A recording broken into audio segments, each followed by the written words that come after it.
Y'all folk out here playing with God. Yeah, I don't think you realize it, but you're also practicing witchcraft. You're utilizing fear here.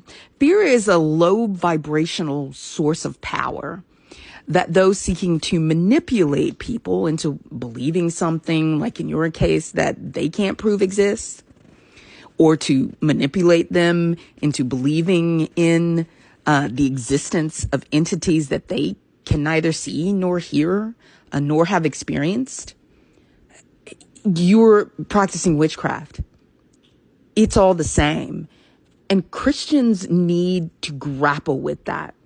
You yourself in this video are using a teaching style handed down to you by ancestors. This is ancestral magic, the use of manipulation and fear in order to gain control over people.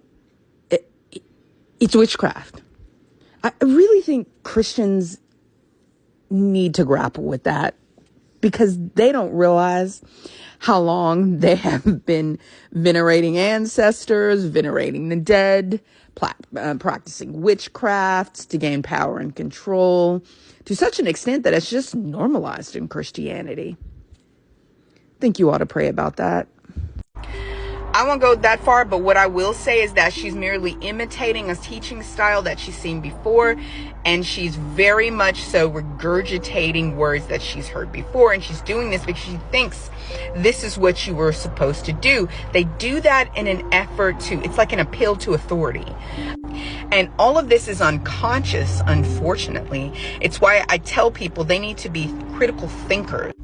And what's sad about all of this is that failing to think critically about what you're doing, because if they just took the time century after century to sit in self-analysis with self-awareness and critical thinking that forced them outside of the circular thinking that most Christians will utilize because they're too afraid, right? Their relationship or their faith was born out of fear. Their continued walk is born out of fear. And so for Christians to sit there and say that they're not warlocks and witches, every time you vote you vote in measures that causes the unaliving of a person because of the horrific things you say and you do, you are participating in a blood sacrifice. What's sad is that this has been so normalized. You know, like Christian nationalism, this is so normal, participating in these blood sacrifices so that you can gain power and control, so that you can satiate greed, that they don't even see this as wrong. Even right now, they're all a bunch of prophets are talking about the fear of God is coming back. The fear of God is coming back. It's the most startling thing, because they don't realize that fear is something that they can control. Now, if your faith comes back, your hope comes back, your desire to study and to learn and unlearn the trash that you've been taught and whatever cauldron you've been sipping out of and whatever church in here and whatever holler, yeah, that's good. But they're still capitalizing on fear, because what you guys don't understand is, like, fear is a sales tactic, and maybe some of you recognize it, but fear is a sales tactic, and it's utilized to get people to buy into this imperialized Christianity, which they've commodified. They've turned it into a commodity, or some people say commoditized, and they've used certainty is another manipulation tactic that unfortunately far too many Christians use to get people to buy into what they're selling. And all of this together, this commoditized Christianity, the imperialized version, which are drug over here by a bunch of crazies. Because the people who were coming over here bringing their Christianity in part were extremists, documented extremists. And they were not even desired. Their Christianity was so extreme, they didn't want them in their countries.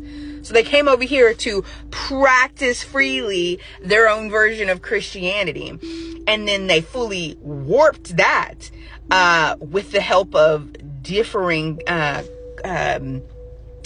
scions of Christianity, priests, popes, and etc., to be able to then enslave people and mass murder people. The fact that people say that America was formed out of Christianity, it's a Christian nation based on Christian values, is hilarious, and basically impugns the character of the God they claim to serve, from the standpoint that, that a massive and ongoing till this day blood sacrifice has been used to purchase power and control, of not just politicians, but the people in this country have used blood sacrifices for centuries, not just on this continent, but on all others, to purchase power and control for themselves. And then they have the nerve to say they're Christians and not witches and not warlocks. Because anytime, it's like right now, the way that evangelicals are using, they're sacrificing the LGBTQIA, and they've sacrificed them for years.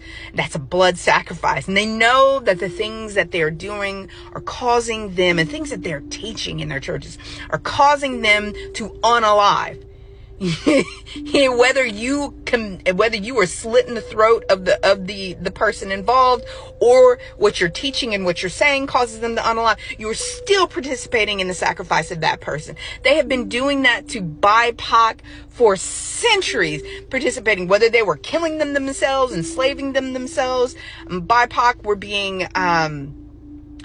being murdered and raped.